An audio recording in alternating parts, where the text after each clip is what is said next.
Good morning students. हम hello alkenes की method of preparation पढ़ रहे थे। ठीक है, हमने 5 मेथड ऑफ प्रिपरेशन देखी थी। वो फर्स्ट थी एल्कीन से अल्कोहल से, from silver salts of carboxylic acid, and the last one is from halide exchange method. 5 method हमने पढ़े थे, कंप्लीट हो गया था प्रिपरेशन का पार्ट। ठीक है, आज हम प्रॉपर्टीज के बारे में स्टडी करेंगे। ठीक है, कि जो आपके पास हेलो अल्कीन्स हैं उनकी प्रॉपर्टीज कैसी होती है, फिजिकल प्रॉपर्टीज, केमिकल प्रॉपर्टीज, उनके बारे में हम डिस्कस करेंगे। तो सबसे पहले अगर हम देखें फिजिकल प्रॉपर्टीज, और उसमें सबसे पहले हम देखेंगे फिजिकल स्टेट। क्या देखेंगे? Physical state. तो हेलो अल्कीन्स जो है वो लिक्विड्स होते हैं।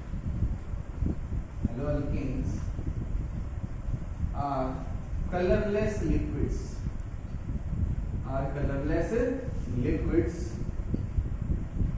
with pungent smell।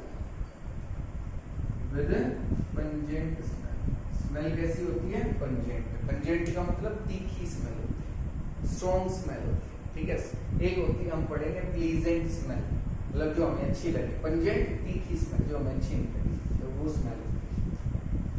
नेक्स्ट अगर हम बात करें बॉइलिंग पॉइंट की, इसकी बात करें बॉइलिंग पॉइंट, तो हेलो अल्कीन्स का जो बॉइलिंग पॉइंट है वो कम नहीं होता है। They have haloalkanes have low boiling point, due to the absence of intermolecular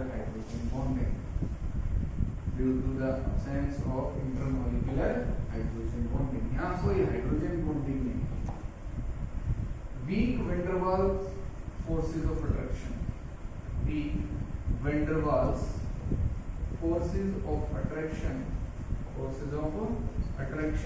are present,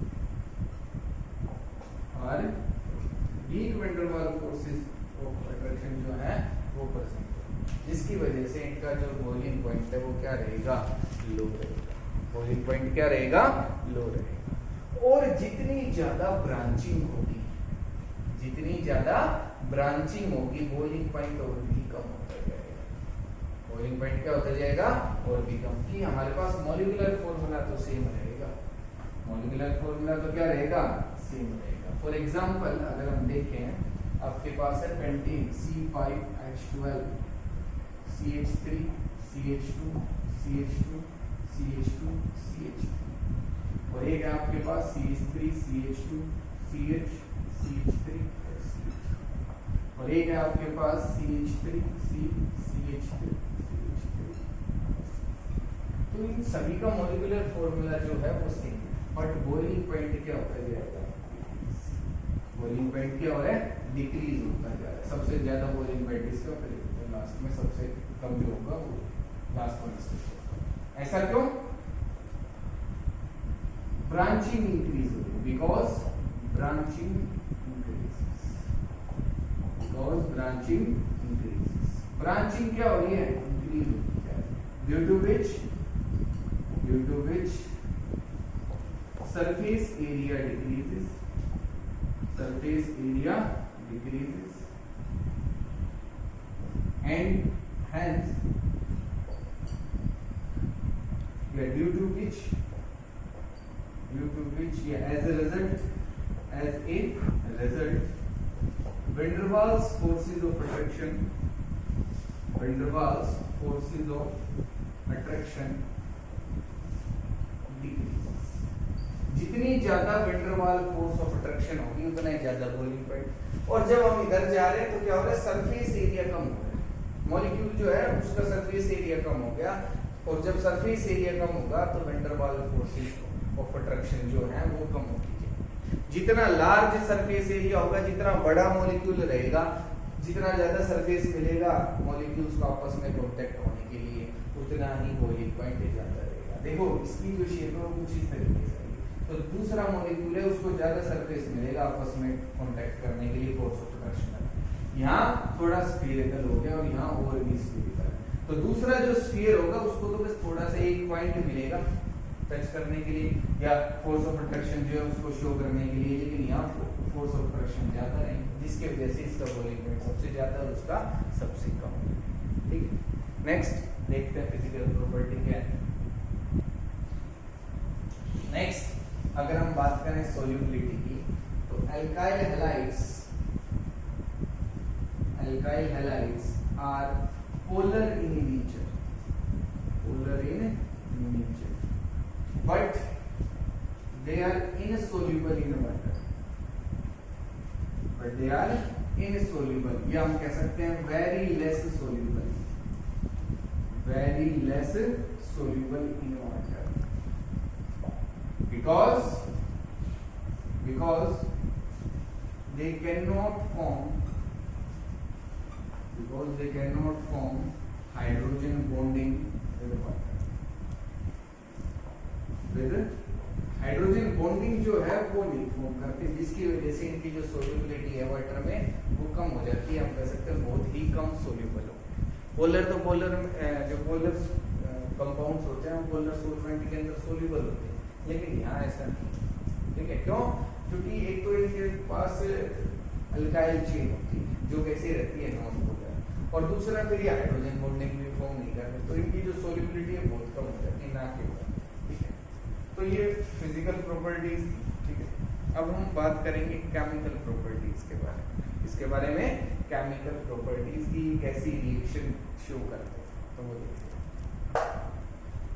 next जो है केमिकल प्रॉपर्टीज हमारे पास, ठीक है, कि हम रिएक्शंस के बारे में पढ़ेंगे, इसके बारे में पढ़ेंगे रिएक्शंस के बारे में। Alkyl halides can show following types of reactions. जो अल्काइल हैलाइड्स हैं वो तीन टाइप की जो मेन रिएक्शंस है वो शो करेंगे। फर्स्ट है न्यूक्लियोफिलिक सब्स्टिट्यूशन रिएक्शन, दूसरी है एलिमिनेशन रिएक्शंस, एंड थर्ड है reaction with active metals. Are important reactions, सारी इंपॉर्टेंट है, क्वेश्चंस आते हैं। ठीक है, अभी हम देखेंगे आगे, मैं बताता जाऊंगा कि कहाँ से क्वेश्चन डेफिनेटली आता है। ठीक है, या कहाँ से इंपॉर्टेंट क्वेश्चन पढ़ सकते हैं, वो सब हम देखेंगे। तो ये जो केमिकल प्रॉपर्टीज हैं अल्काइल हैलाइड्स की, हैलोअल्केन्स की, ये काफी इंपॉर्टेंट। ठीक है, तो फर्स्ट तो रिएक्शन है न्यूक्लियोफिलिक सब्स्टिट्यूशन रिएक्शन, जिसको देखेंगे, फिर एलिमिनेशन और फिर रिएक्शन विद एक्टिव मेटल्स। तो स्टार्ट करते हैं न्यूक्लियोफिलिक सब्स्टिट्यूशन रिएक्शन के साथ। फर्स्ट रिएक्शन है हमारे पास न्यूक्लियोफिलिक सब्स्टिट्यूशन रिएक्शन। ठीक है, reaction of replacement of X group, कि हमारे पास जो हैलोजन ग्रुप होगा उसका रिप्लेसमेंट करेंगे, उसको हटा के कोई दूसरा ग्रुप लगाएंगे, तो उसको हम क्या बोलेंगे, न्यूक्लियोफिलिक सब्स्टिट्यूशन रिएक्शंस। हमने टाइप्स ऑफ रिएक्शंस में पहले पढ़ा है कि क्या होती है nucleophilic substitution reaction. Substitution reaction जिसमें एक एटम को, एक मॉलिक्यूल को रिप्लेस करके दूसरा एटम या मॉलिक्यूल आ जाए।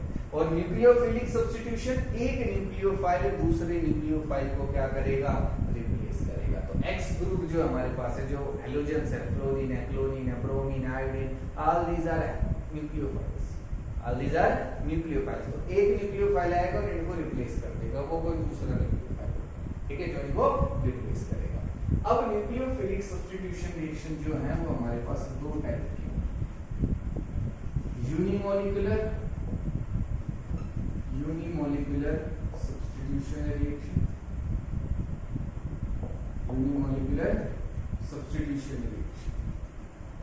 और दूसरी होगी हमारे पास bimolecular substitution reaction.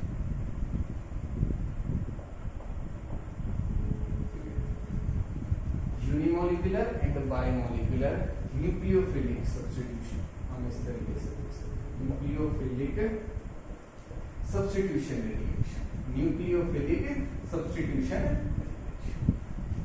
SN1 reaction, इसको हम बोलते हैं SN2 रिएक्शन। क्या बोलेंगे, SN1 and SN2 nucleophilic substitution reaction, nucleophilic substitution reaction. और unimolecular nucleophilic substitution reaction, bimolecular nucleophilic substitution reaction. ठीक है, यहां ऑर्डर जो होगा रिएक्शन का ऑर्डर इज 2। और यहाँ जो ऑर्डर होता है आपने पढ़ा है केमिकल काइनेटिक्स में, ऑर्डर क्या होता है किसी भी रिएक्शन का, ठीक है। तो यहाँ ऑर्डर 1 रहेगा और यहाँ ऑर्डर कितना रहेगा 2 रहेगा, ठीक है। ये जो पार्ट है ये इंपॉर्टेंट है, वेरी इंपॉर्टेंट, मस्ट है, यहाँ से क्वेश्चन आएगा, यहाँ से क्वेश्चन जरूर आएगा। SN1 और SN2 रिएक्शन, SN1 और SN2 रिएक्शन जो है इनसे क्वेश्चन एग्जाम में आता है 99%, ठीक है। 1% हो सकता है कि क्वेश्चन ना और किसी पार्ट से दे दे, लेकिन 99% है, या इवनली मान के चलो 100% क्वेश्चन आएगा, या किसी और फॉर्म में पूछ लेगा, डायरेक्ट भी पूछेगा, लेकिन क्वेश्चन जरूर आएगा। तो क्या है SN1 रिएक्शन, क्या है SN2 रिएक्शन, बाद में डिफरेंस भी देखेंगे दोनों में। ये भी कई बार एग्जाम में पूछा गया कि दोनों में डिफरेंस बताओ, SN1 रिएक्शन का मैकेनिज्म बताओ, SN2 का बताओ, ठीक है।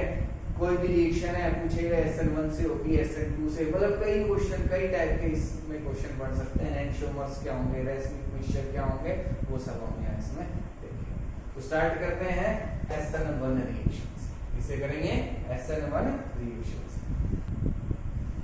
हम स्टार्ट करते हैं SN1 रिएक्शन से, इसे स्टार्ट करेंगे SN1 रिएक्शन, या SN1 मैकेनिज्म भी हम बोल सकते हैं कि इस रिएक्शन का मैकेनिज्म क्या होगा, ठीक है। तो SN1 मैकेनिज्म जो होगा, ठीक है, इसमें 2 स्टेप्स होंगे। फर्स्ट है कि Rx जो है, इसमें से X जो है वो इलेक्ट्रॉन लेके बाहर चला जाएगा, ये होगा हमारे पास स्टेप फर्स्ट, और ये स्टेप होगा स्लो। और जो स्लो स्टेप होता है वो होता है रेट डिटरमाइनिंग स्टेप, मतलब ये रेट को बताएगा कि रिएक्शन किस रेट से जाएगी, रेट डिटरमाइनिंग स्टेप की क्या रेट रहेगी कि रिएक्शन का ऑर्डर या जो भी हम देख रहे हैं स्पीड क्या है रिएक्शन, ठीक है, रेट डिटरमाइनिंग स्टेप। तो अब क्या होगा, R positive and X negative, क्या बनेगा हमारे पास R positive and X negative, carbocation, क्या फॉर्म होगा कार्बोकेटाइन। और कार्बोकेटाइन क्या होता है, इंटरमीडिएट, कार्बोकेटाइन क्या होता है, इंटरमीडिएट, ठीक है। ये लिखेंगे, अभी हम आगे लिखेंगे ऐसा क्यों कर रहे हैं, जब हम SN2 रिएक्शन पढ़ेंगे तो हमें डिफरेंस पता चलेगा, ठीक है। तो यहाँ कार्बोकेटाइन फॉर्म होगा, वो क्या होता है, रिएक्शन इंटरमीडिएट। नेक्स्ट स्टेप के अंदर स्टेप सेकंड, ठीक है, हमारे पास स्टेप सेकंड, कोई भी न्यूक्लियोफाइल है वो अटैक करेगा इस पे from front side as well as from back side. ये A पाथ और ये B पाथ, A पाथ और B पाथ, मतलब आगे से भी अटैक कर सकता है और आगे से भी अटैक कर सकता है और पीछे से भी अटैक कर सकता है। तो 2 पाथ होंगे हमारे पास। तो ऐसा होगा तो 2 प्रोडक्ट बनेंगे RNU प्लस NUR। अगर फ्रंट साइड से कर रहा है तो NUR, और बैक साइड से कर रहा है तो RNU। और ये जो होगा हमारे पास रेसमिक मिक्सचर होगा, ये क्या होगा हमारे पास, रेसमिक मिक्सचर। मतलब ये अगर लीवो रोटेटरी है, ये कैसा है लीवो, तो ये होगा डेक्स्ट्रो। अगर ये डेक्स्ट्रो है तो वो कैसा होगा, लीवो। मतलब ये ऑप्टिकल आइसोमर्स होंगे, क्या होंगे, ऑप्टिकल आइसोमर्स, ऑप्टिकल आइसोमर्स। इसमें एक लीवो रोटेटरी है और दूसरा कैसा है, डेक्स्ट्रो रोटेटरी, और रेसमिक मिक्सचर बनेगा। क्या फॉर्म होगा, रेसमिक मिक्सचर। तो रेसमिक मिक्सचर होगा क्या, क्या बोलेंगे इसको, क्या कैसे बताएंगे, ये भी एग्जाम में पूछा गया है कि रेसमिक मिक्सचर बताओ क्या होगा। The mixture in which 50% levo and 50% dextro rotatory isomers are present, तो वो क्या होगा आपके पास, रेसमिक। या हम कह सकते हैं 50% laevo and 50% dextro optical isomers are present, optical isomers are present, ठीक है। Rotatory dextro rotatory isomers are present, तो उसको हम क्या बोलेंगे, रेसमिक मिक्सचर। क्या बोलेंगे, रेसमिक मिक्सचर। मिक्सचर। तो यहाँ रैसमिक मिक्सचर फॉर्म होगा। क्या फॉर्म होगा आपके पास? रैसमिक मिक्सचर। एक लीवो होगा तो दूसरा कैसा होगा? X2। एक लीवो होगा तो दूसरा कैसा होगा? X2। अब हमारे पास SN1 रिएक्शन जो है वो डिपेंड करेगी इस कार्बोकैटायन की स्टेबिलिटी। इस पे डिपेंड करेगी कार्बोकैटायन की स्टेबिलिटी कि कोई कंपाउंड है। अब वो आपको दिया कह रहा है कि ये आपसे क्वेश्चन इस तरीके से पूछेगा, एक मॉलिक्यूल देगा, एक कंपाउंड देगा, कहेगा ये बताओ SN1 रिएक्शन से रिएक्शन करेगा या SN2 मैकेनिज्म से? SN1 मैकेनिज्म से रिएक्शन करेगा या SN2 मैकेनिज्म से? तो वो हम कार्बोकैटायन की स्टेबिलिटी को देखकर बताएंगे। जहां ज्यादा स्टेबल कार्बोकैटायन बनेगा उतना वो जो मॉलिक्यूल है, कंपाउंड है, वो SN1 रिएक्शन शो करने की ज्यादा टेंडेंसी रखेगा। ठीक है, क्या मतलब है? तो हम लिख सकते हैं higher is the stability of carbocation, higher is the tendency to show SN1 mechanism. की जितनी ज्यादा स्टेबिलिटी होगी कार्बोकैटायन की उतनी ज्यादा टेंडेंसी होगी SN1 मैकेनिज्म शो करने की। फॉर एग्जांपल अगर आपके पास है RCH2X और एक है आपके पास RRCHX और एक है RRCOX। ठीक है, हमने क्या किया? हेलोजन जो था उसको रिमूव कर दिया। फर्स्ट जो स्टेप था हमारा उसमें यही हो रहा था और उसके बाद एक कार्बोकैटायन फॉर्म हो रहा था। एक कार्बोकैटायन ये हो गया, एक कार्बोकैटायन हमारे पास ये हो गया और यहां से जो कार्बोकैटायन फॉर्म होगा वो ये। ठीक है, इससे जो कार्बोकैटायन फॉर्म होगा वो ये है, यहां से ये और इधर से ये कार्बोकैटायन। अब इन तीनों कार्बोकैटायंस में से इसको थोड़ा कंजस्टिव लिख लेते हैं। ठीक है, ताकि पूरा ये हो। ये हमारा CX था और इससे जो कार्बोकैटायन फॉर्म होगा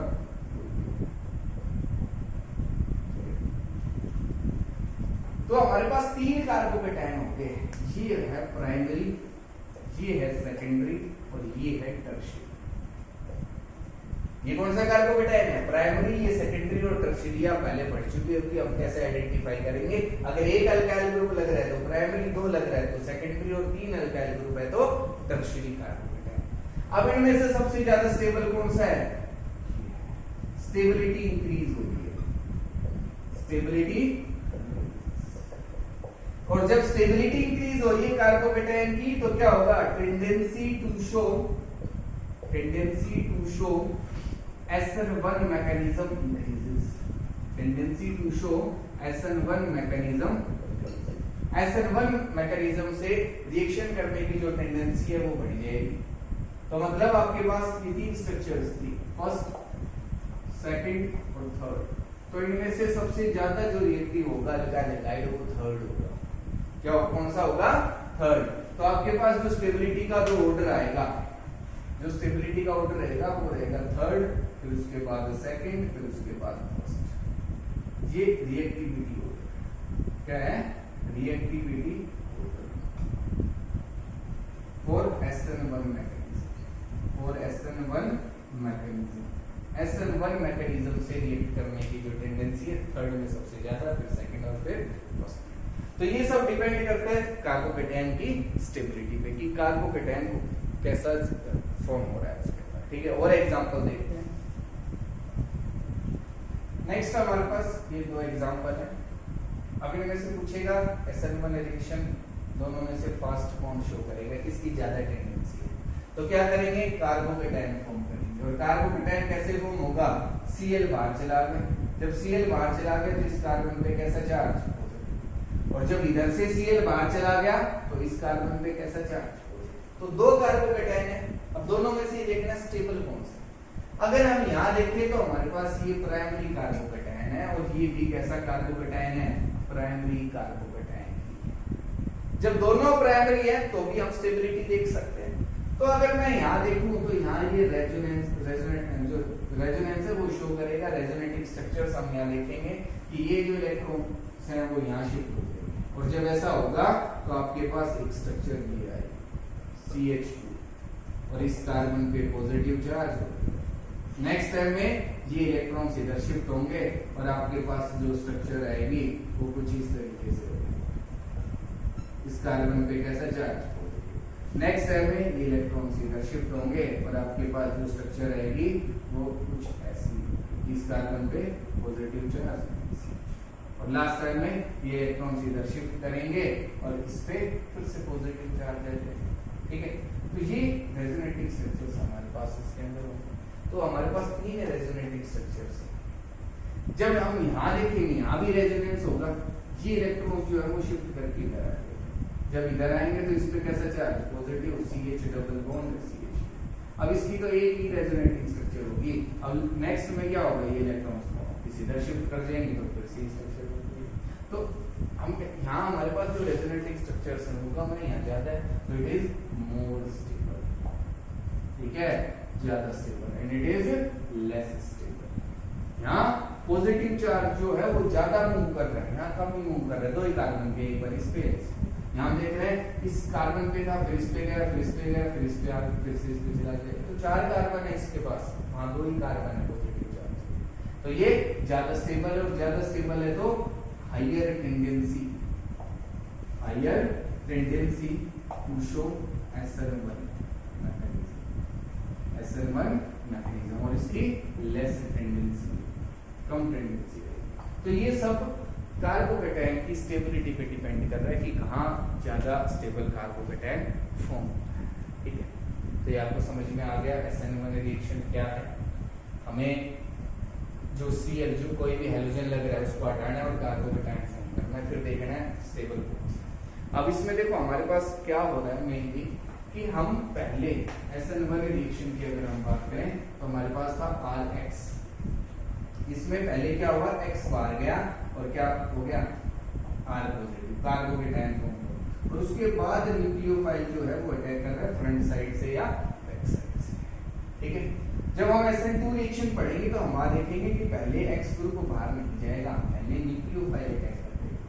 यहाँ न्यूक्लियोफाइल बाद में अटैक कर रहा है, जब X बाहर चला गया उसके बाद न्यूक्लियोफाइल ने अटैक किया है। और SN2 रिएक्शन में हम देखेंगे कि वहां जो है न्यूक्लियोफाइल पहले ही अटैक करते हैं। तो ये कुछ बेसिक डिफरेंस रहेंगे।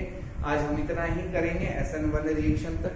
अगर इसमें कोई भी डाउट रहे तो मेरे से जरूर पूछना। ठीक है, मैं कुछ क्वेश्चंस इससे रिलेटेड आपको जरूर दूंगा कि आपको ये बताना होगा 2 कंपाउंड्स होंगे, 2 मॉलिक्यूल्स होंगे, इनमें से SN1 रिएक्शन कौन फास्टर शो करेगा। ठीक है, कोई भी डाउट रहे तो मेरे से जरूर पूछना। ठीक है, थैंक यू।